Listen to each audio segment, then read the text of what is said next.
On June 3, 2000, investigators from the Johnson County Sheriff's Office walked across a stretch of rural farmland in Lacenia, Kansas.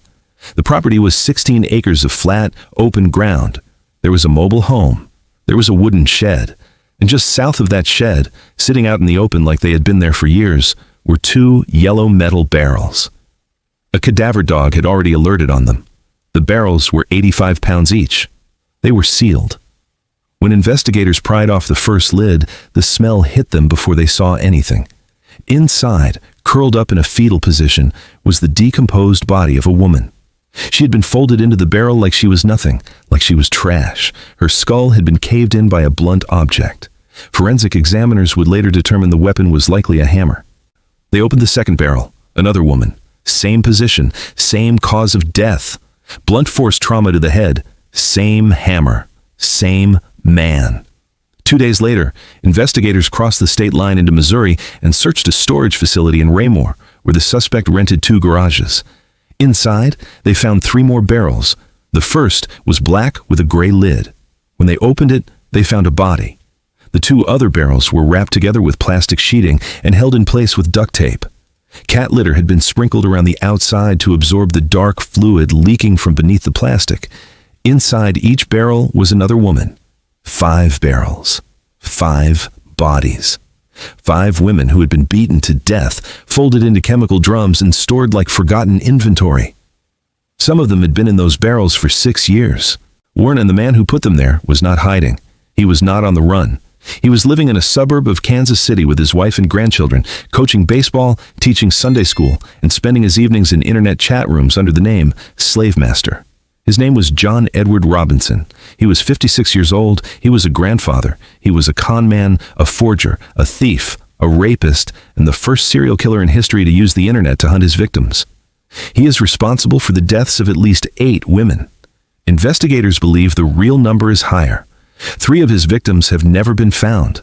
And in one case, he did something that even investigators who had spent their careers studying violent criminals could not fully comprehend. He murdered a 19-year-old mother, took her 4-month-old baby, forged adoption papers, and sold the child to his own brother. That baby grew up 15 miles away from the man who killed her mother, calling him Uncle John, sitting across from him at family dinners, never knowing that the man carving the turkey had beaten her mother to death with a hammer. This is the story of John Edward Robinson, the Boy Scout who performed for the Queen of England, the Man of the Year who forged his own award, the Sunday school teacher who kept women in barrels, and the stolen baby who spent 15 years living in the home of her mother's killer's family before learning the truth. If you are the kind of person who needs the full story, not just the headlines, not just the verdict, not just the sentence, but every single thing that happened before, during, and after, then this channel is for you. Subscribe to True Crime Matter. To understand how John Edward Robinson became the man who stored women in barrels on his farmland, you cannot start with the murders. You have to start with the lies, because Robinson was a liar long before he was a killer. And the lies are what made the killing possible. John Edward Robinson was born on December 27, 1943 in Cicero, Illinois, a working-class suburb just west of Chicago. He was the 3rd of 5 children born to Henry and Alberta Robinson. His father was an alcoholic who was physically abusive. His mother was a strict disciplinarian. The household was not warm. It was not stable. But from the outside, the Robinson family looked like any other blue-collar family in post-war Cicero. As a boy, John was active in the Boy Scouts. He was good at it. He rose through the ranks quickly, and by the age of 13, he had earned the rank of Eagle Scout, one of the highest honors in the scouting program. In 1957, Robinson traveled to London with a group of scouts who performed before Queen Elizabeth II. Backstage after the performance, he received a kiss on the cheek from actress and singer Judy Garland. It was the kind of story a man could dine out on for the rest of his life. And Robinson did. He told it to everyone. He used it as proof that he was someone special, someone destined for great things. But the reality was already diverging from the image. Robinson enrolled at Quigley Preparatory Seminary in Chicago, a private school for boys who wanted to become priests. He lasted 1 year. The school records showed that he was a poor and failing student who frequently got into fights with his classmates and spent much of his time in detention. He dropped out. He then enrolled at Morton Junior College in Cicero to study radiography, the science of medical imaging. He spent 2 years there and dropped out again without completing his training. By 20 years old, John Edward Robinson had failed out of 2 schools and had no degree, no credentials, and no clear path forward. But he had something else. He had the ability to make people believe things that were not true, and that ability would define everything that followed. In 1964, Robinson moved to Kansas City and married Nancy Jo Lynch. She was by all accounts a steady, quiet woman who wanted a family and a normal life. Their first child, John Jr., was born in 1965. Their daughter Kimberly came in 1967, and in 1971, Nancy gave birth to twins, Christopher and Christine. 4 children, a wife, a house in the suburbs of Kansas City. To anyone looking in from the outside, Robinson had become exactly what he always pretended to be, a family man. But he was not a family man. He was a fraud. And by 1969, the first cracks were already showing. Robinson had gotten a job as an X-ray technician at a medical practice in Kansas City run by a physician named Dr. Wallace Graham. He did not have the credentials for the job. He had forged diplomas and recommendation letters from Morton Junior College. He told the practice he needed the night shift because he was attending medical school during the day. That was also a lie. He was not in medical school. He was not going to be a doctor. He was stealing. In 1969, Robinson was arrested for embezzling $33,000 from Dr. Graham's practice. He was convicted and sentenced to 3 years of probation. He was 25 years old, and it was the first time the justice system had a clear look at who he really was. They gave him probation. They let him walk. The following year, Robinson violated his probation by moving to Chicago without his probation officer's permission. He got a job as an insurance salesman at the R.B. Jones Company. He was arrested again in 1971 for embezzling funds from that employer and was ordered back to Kansas City, where his probation was extended. In 1975, his probation was extended again after yet another arrest, this time on charges of securities fraud and mail fraud connected to a phony medical consulting company he had formed. And here's where the story turns from petty crime into something genuinely unsettling. Because during this same period, while Robinson was being arrested and convicted and placed on probation over and over again, he was also building a public persona that was the exact opposite of who he actually was. He became a scoutmaster. He became a baseball coach. He became a Sunday school teacher. He joined the board of directors of a local charitable organization. And then he forged letters from the organization's executive director to the mayor of Kansas City, and from the mayor to civic leaders, nominating himself as the organization's Man of the Year. He then hosted an awards luncheon in his own honor. The award was presented, photographs were taken, hands were shaken, and the entire thing, every word, every letter, every handshake, was built on forgeries that Robinson had created himself. He was named Man of the Year in Kansas City while he was actively on probation for fraud. That is the level of deception this man operated at. He did not just lie, he built entire realities out of nothing, and then he stepped inside them and lived there until someone pulled the walls down. But no one pulled the walls down. Not yet. Throughout the late 1970s and early 1980s, Robinson continued his pattern of fraud and manipulation. He created shell companies with impressive names that did nothing. He scammed investors. He embezzled from employers. He was arrested, convicted, given probation, violated the probation, and was given more probation. The system kept catching him, and the system kept letting him go. And then, in 1984, Robinson did something new. He stopped stealing money and started stealing people. Paula Godfrey was 19 years old. She was from Overland Park, Kansas, and she was interested in building a career in business. Robinson offered her a job as a sales representative at one of his shell companies, a firm called Equi2. He told her he had arranged for her and a group of women to fly to San Antonio, Texas, to enroll in a clerical skills course. It sounded like a real opportunity. Paula told her family about the trip. Robinson picked her up at her residence on September 1st, 1984, to drive her to the airport. No one ever saw Paula Godfrey again. When her parents stopped hearing from her, they filed a missing persons report. Police questioned Robinson. He denied knowing anything about her whereabouts. Several days later, Paula's parents received a typewritten letter with Paula's signature at the bottom. The letter thanked Robinson for his help and stated that she was fine and did not want to see her family. The investigation was closed. Paula was an adult. There was no evidence of a crime. The police moved on. Paula Godfrey's body has never been found, but Robinson was just getting started. And what he did next was not just murder. It was something far more calculated, far more personal, and far more disturbing than anything that had come before. In November of 1984, John Robinson contacted a social worker named Karen Gaddis at Truman Medical Center in Kansas City.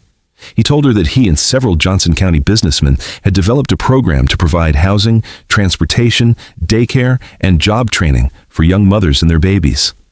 He said the program already had African American participants and needed racial balance. He was specifically looking for a white woman in her teens or early 20s who had a newborn child, was struggling financially, and had no family support. A social worker at a hospital listened to this request from a man with a criminal record for fraud and embezzlement, and she began making referrals. Robinson was not building a charity, he was shopping for a baby. His younger brother Donald Robinson and Donald's wife Helen lived in the Chicago area. They had been trying to have a child for at least 5 years and had been unable to conceive. At a family reunion in 1983, Donald and Helen told John they were pursuing a private adoption. John told them he knew an adoption attorney and would handle the process for them. There was no attorney. And there was no adoption agency. There was only John Robinson building another lie out of nothing and waiting for the right victim to walk through the door. Her name was Lisa Stasi. She was 19 years old. She had been born Lisa Elledge in Huntsville, Alabama. She was, by every account, a Southern girl with blonde hair and blue eyes who had married too young and found herself in trouble. She married Carl Stasi in August of 1984 and gave birth to their daughter Tiffany Lynn on September 3rd of that year at Truman Medical Center, the same hospital where Robinson had planted himself with the social workers. By the end of 1984, the marriage had fallen apart. Carl re-enlisted in the Navy and shipped out to Great Lakes Naval Base near Chicago. Lisa was alone with a 4-month-old baby in Kansas City with no money, no support, and nowhere to go. She moved into Hope House, a residential shelter for battered women. That is where John Robinson found her. He introduced himself as John Osborne. He told her about a program called the Kansas City Outreach Program that would help her get her GED, find a job, and provide her with housing and support. It must have sounded like a lifeline. Lisa agreed to work with him. She told her family she had found a program that was going to help her get on her feet.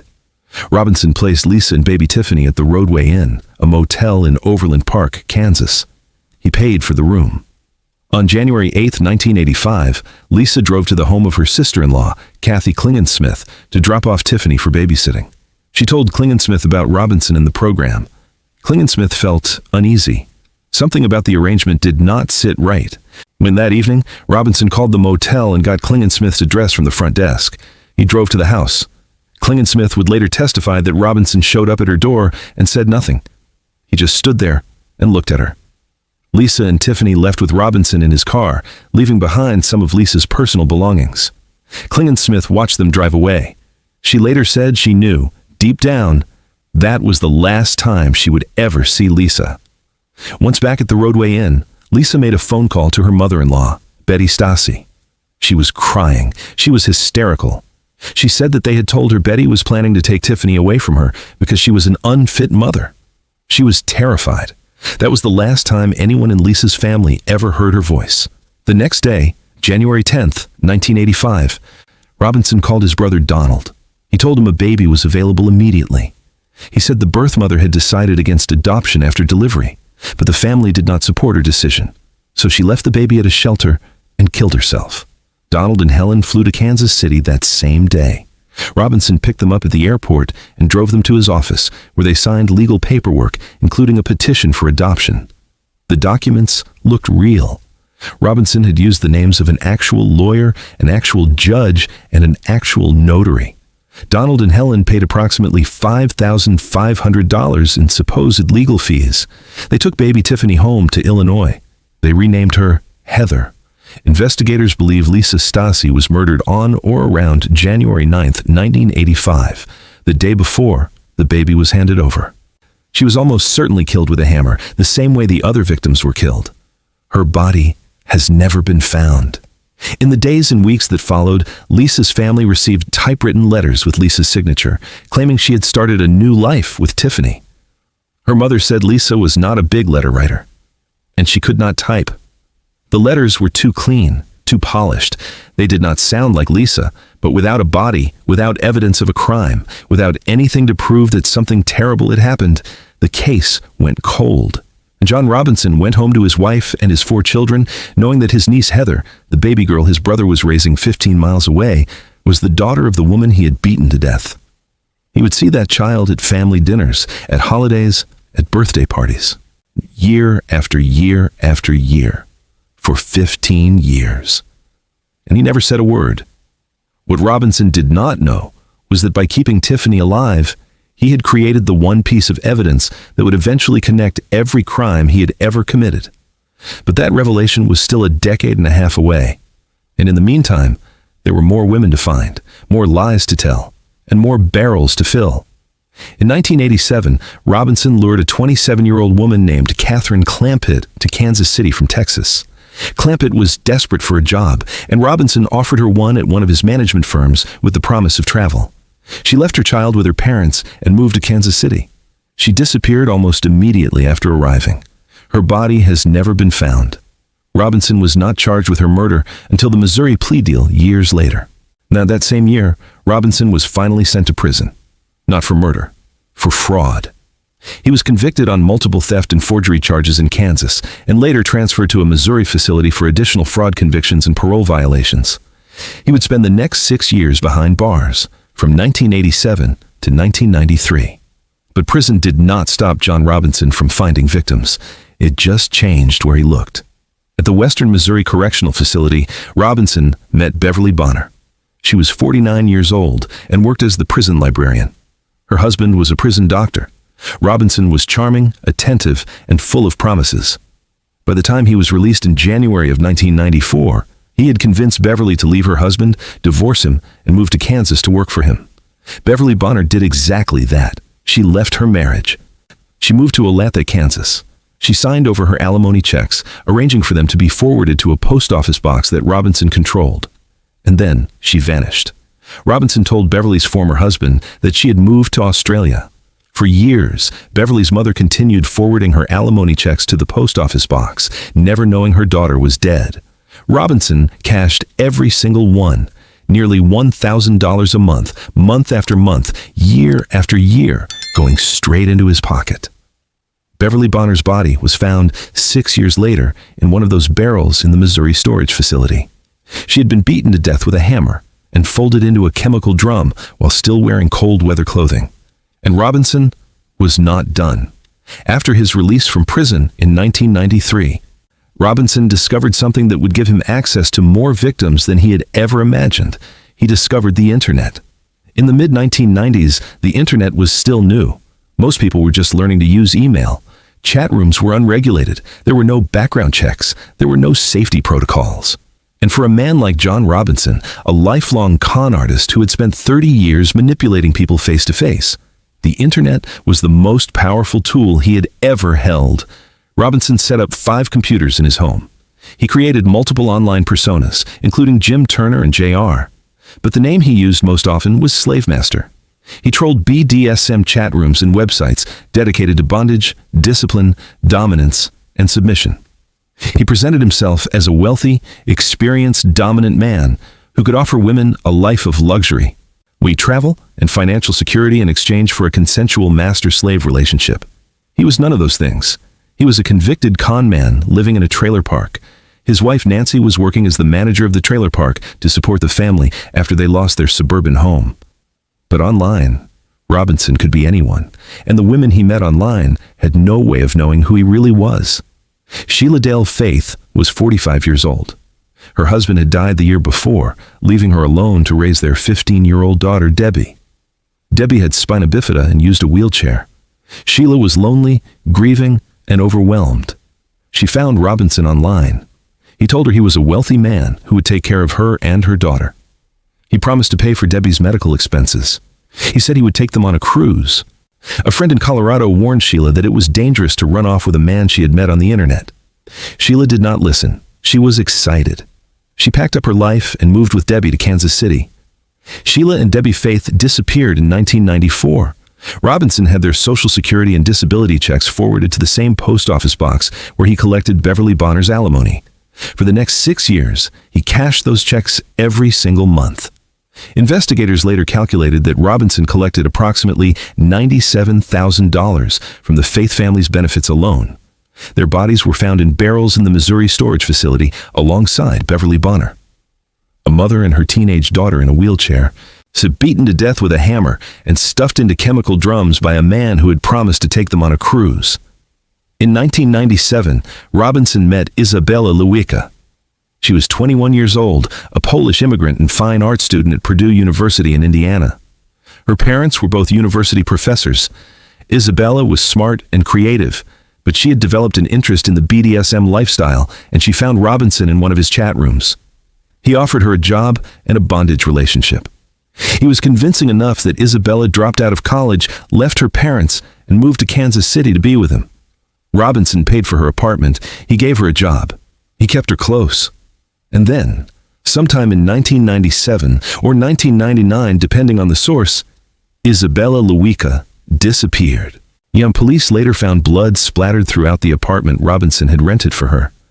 Her body was found in a barrel on Robinson's Lacine farm. She had been bludgeoned to death. And then came Suzette Truton, the last victim, and the one whose mother would finally bring John Robinson down. Suzette Marie Truton was 27 years old and lived near her mother, Carolyn Trouton, in the Monroe, Michigan area. Suzette was the youngest of Carolyn and Harry Trouton's 5 children. She was a nurse who worked for a home health care company. She was also deeply embedded in the online BDSM community. She had her own BDSM webpage, traveled out of state for encounters, and had been trained as a submissive by a Canadian woman named Laura Remington. Suzette met Robinson in a BDSM chat room. He told her he needed someone to care for his elderly father, who traveled extensively and required constant attention. He offered her a $60,000 salary and the chance to see the world. It sounded too good to be true. Her employer in Michigan told her exactly that, but Suzette was drawn in. There was just one problem with Robinson's story. His father had been dead for years. In February of 2000, Suzette packed up her belongings and her 2 beloved Pekingese dogs, Pika and Harry, and moved to Kansas. Robinson put her up in a motel room in Lenexa called the Guest House Suites. He had her dogs boarded separately, telling her the motel did not allow pets. Then, he made her sign dozens of blank sheets of paper and pre-addressed envelopes. He told her they would be traveling so much that he would handle her correspondence to family while they were abroad. On March 1st, 2000, the day they were supposedly leaving on their trip, Robinson checked Suzette out of the motel and picked up her dogs from the border. That same day, 2 Pekingese dogs were found abandoned at the trailer park where Robinson lived. Animal control was called. The dogs were taken in and adopted out to a local family. Suzette Truton was never seen alive again. But Suzette's mother was not like the families of Robinson's earlier victims. Carolyn Truton was relentless. She and Suzette had spoken by phone nearly every day. When the call stopped, Carolyn knew something was wrong. She started receiving letters and emails, supposedly from Suzette, but they did not sound right. The spelling was too perfect. Suzette was a poor speller who never typed letters to her family, and in one of the letters, the name of one of her dogs was misspelled. Suzette would never have gotten her dogs' names wrong. Carolyn called the phone numbers Suzette had left behind and was surprised when Robinson himself answered. He told her Suzette had run off with an acquaintance and stolen money from him. Carolyn did not believe a word of it. She filed a missing persons report with the Lenexa Police Department, and this time, the case landed on the desk of someone who would not let it go. Detective David Brown of the Lenexa Police Department had been investigating online crimes during the late 1990s. He understood the internet. He understood how predators used chat rooms, and when Suzette Truton's disappearance was reported and Robinson's name came up, Brown started digging. What he found was a trail of missing women stretching back 16 years. Paula Godfrey, Lisa Stasi, Catherine Clampett, Beverly Bonner, Sheila and Debbie Faith, Izabela Lewica, and now Suzette Truton, all connected to the same man. All disappeared under similar circumstances. All had received promises of jobs, money, or relationships. All had vanished, and in every case, their families had received typewritten letters claiming the women were fine and did not want to be contacted. Brown assembled a multi-jurisdictional task force. They contacted Missouri parole officer Steve Hames, who had investigated Robinson back in 1985 after Lisa Stassi's disappearance and had been suspicious of him for years. Hames told the detectives everything he knew. He told them about the lies, the shell companies, the missing women, and the appeal judges who had let Robinson walk free. Brown listened and understood the mistakes that had been made in the past. Previous departments had taken Robinson too lightly. Brown was not going to make the same mistake. The task force took a different approach. Instead of confronting Robinson directly, they watched him. They surveilled his home. They went through his trash. They tapped his phone. They monitored his online activity. And they used Carolyn Troughton as an intermediary, having her continue calling Robinson while police recorded the conversations. In one of those recorded calls, Robinson told Carolyn not to worry. He said Suzette was on a boat somewhere, and it was hard to call. When Carolyn told him she was thinking about calling the police, Robinson told her he really would not worry about it too much, and that Suzette would probably send a card or an email when they hit the next place. Meanwhile, the task force tracked down Suzette's Pekingese dogs. A detective visited the family who had adopted one of them and called the dog by name. Pika. The dog's ears perked up. His tail started wagging. He ran to the detective. At that moment, investigators knew the dog belonged to Suzette Troughton. And if her dogs had been abandoned at Robinson's trailer park on the same day she was supposed to leave on a trip, then Suzette had not gone anywhere. She was dead. Around the same time, 2 other women came forward with complaints against Robinson. Both had met him in BDSM chat rooms. Both had traveled to Kansas to meet him. Yet both described encounters that crossed the line from consensual BDSM into genuine violence. One woman, Vicky Neufeld, reported that Robinson had stolen $700 worth of her belongings.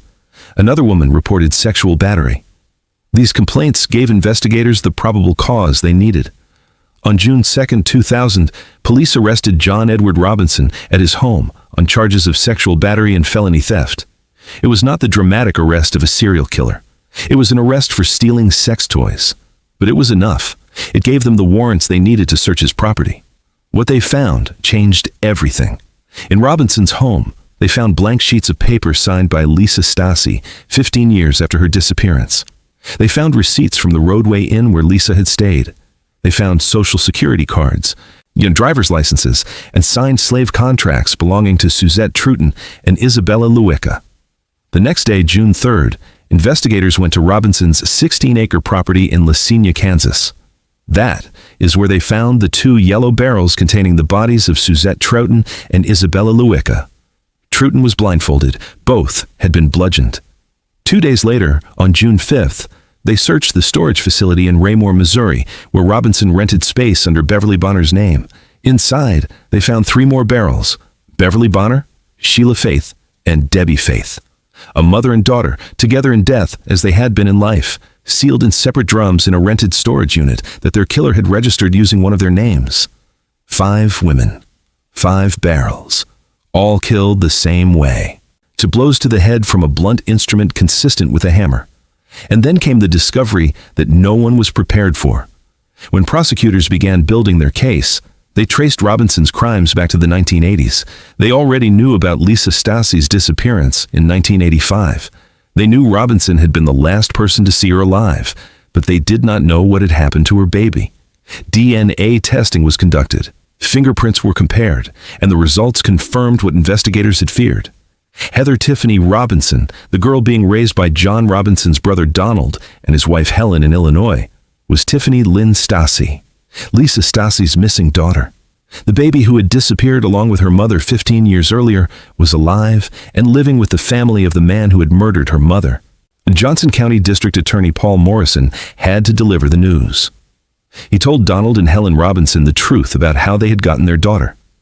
He told them that the adoption paperwork was forged, that the attorney and the judge whose names appeared on the documents did not exist, that John Robinson had murdered a young woman and sold them her baby for $5,500.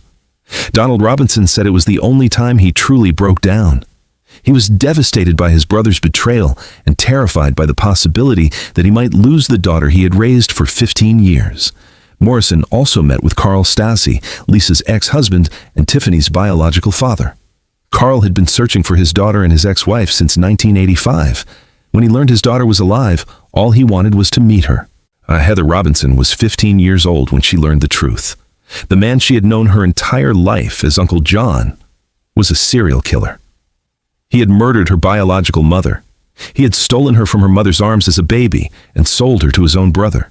Every family dinner, every holiday, every visit where Uncle John sat across the table from her, he had known exactly what he had done. Heather would later say that Robinson had always given her a weird, off-putting feeling. She described it as walking down a dark alley in the middle of the night while knowing someone is behind you, getting closer and closer. Her instinct had been right all along. She just had not known why. With the bodies recovered and the DNA evidence connecting Robinson to Lisa Stasi's baby, the case moved to trial. In 2002, and John Edward Robinson stood trial in Johnson County, Kansas, for the murders of Suzette Troughton, Isabella Lewicka, and Lisa Stasi, along with charges of aggravated kidnapping and theft. District Attorney Paul Morrison led the prosecution. The case file contained more than 23,000 pages of police reports. More than 100 witnesses were called to testify. It became the longest criminal trial in the history of the state of Kansas. The prosecution's case was built on physical evidence, financial records, and witness testimony. Investigators had recovered approximately 18 hammers from Robinson's property. Forensic technicians examined them all, but were unable to determine definitively which hammers were the murder weapons. What they could determine was that every victim whose body was recovered had been killed the same way, with blows to the head from a small, rounded, blunt object consistent with a hammer. The financial evidence was devastating. Robinson had collected Beverly Bonner's alimony checks for years.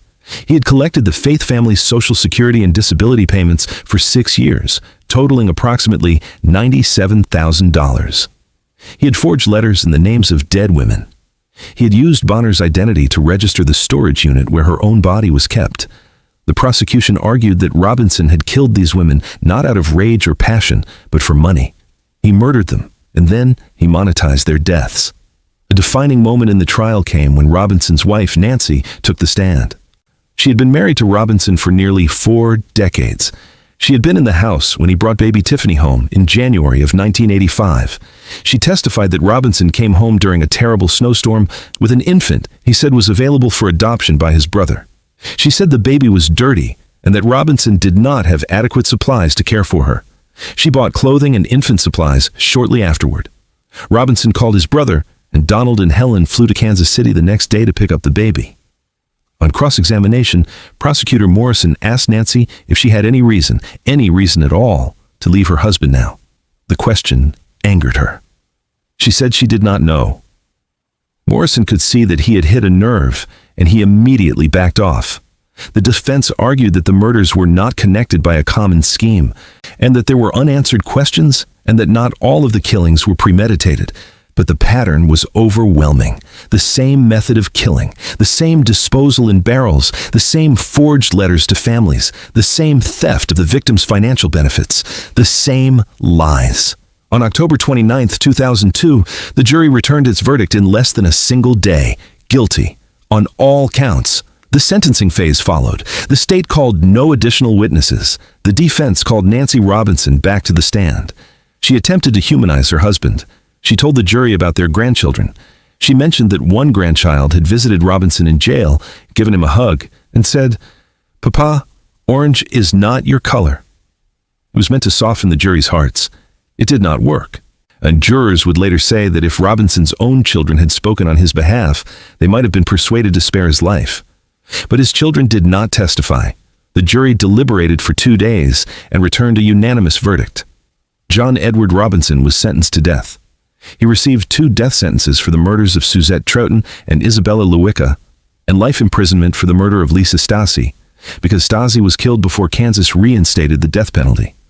After the Kansas trial, Robinson faced 5 additional murder charges in Missouri for the deaths of Beverly Bonner, Sheila Faith, Debbie Faith, Paula Godfrey, and Catherine Clampett. Missouri prosecutors pushed hard for a capital trial. Robinson's attorneys knew that a Missouri jury would almost certainly sentence him to death again. A plea deal was offered. The prosecutor, Chris Koster, insisted that as a condition of the deal, Robinson lead authorities to the bodies of Lisa Stasi, Paula Godfrey, and Catherine Clampett, the 3 victims who had never been found. Robinson refused. He has never cooperated with investigators. He has never revealed what he did with those 3 women. It is the last piece of control he has, and he will not let it go. Despite Robinson's refusal, the deal was made. In October of 2003, Robinson acknowledged in a carefully scripted plea that the prosecution had enough evidence to convict him of capital murder for all 5 deaths. He pleaded guilty. He received 5 life sentences without the possibility of parole. Observers noted that his plea was devoid of any remorse or specific acceptance of responsibility. He stared straight ahead during the victim impact statements, appearing bored.